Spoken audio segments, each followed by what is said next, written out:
একটি শিশুর মস্তিষ্ক কিভাবে বিকশিত হয় চলুন এই দারুণ জার্নিটা একবার দেখে আসি। আসল রহস্যটা হলো সঠিক সময়ে সঠিক কাজটা করতে দেওয়া।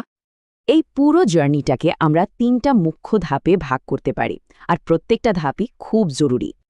শুরুটা হয় একদম গোড়া থেকে, মানে ভিত্তি তৈরির সময়টা, যখন খেলা আর ইন্দ্রিয়ই সব। এই বয়সে কিন্তু ব্রেনটা শেখে কিভাবে দেখা, শোনা আর ছোঁয়ার অনুভূতিগুলোকে একসাথে মেলাতে হয়।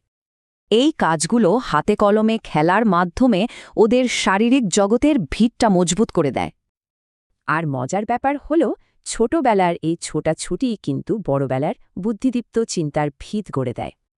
এরপর আসে নির্মাণের পর্যায়টা। এই সময় ব্রেইন যুক্তি দিয়ে ভাবনার কাঠামোটা তৈরি করতে শুরু করে। এই যে স্ট্র্যাটেজি গেমগুলো, এগুলোই ওদের নিয়ম মেনে ভাবতে আর প্রবলেম সলভ করতে শেখায়। আর এই বয়সটাই কিন্তু নতুন কিছু শেখা বা সামাজিক স্কিল বাড়ানোর জন্য একদম পারফেক্ট। আর এর পরেই শুরু হয় মস্তিষ্কের সবচেয়ে বড় রেনোভেশনের কাজটা, মানে কৈশোরকাল। এই কৈশোরের সময়টা হলো সবকিছুকে গুছিয়ে নেওয়ার, যখন ব্রেইন আরও জটিল বিষয় নিয়ে ভাবতে শেখে।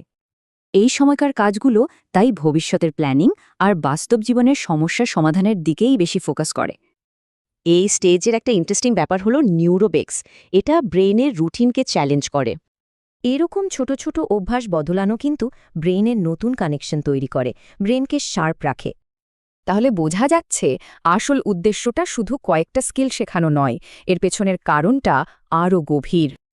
আসল লক্ষ্য হল এমন একজন মানুষ তৈরি করা যে হবে কৌতূহলী, আত্মবিশ্বাসী আর আত্মসচেতন। এতে তারা নিজেদের ভেতরের শক্তিকে চিনতে শেখে আর পৃথিবীকে সাহসের সাথে দেখতে পারে। তার মানে প্রত্যেকটা ছোট খেলা বা কাজই কিন্তু উজ্জ্বল ভবিষ্যতের দিকে এক একটা বড় স্টেপ।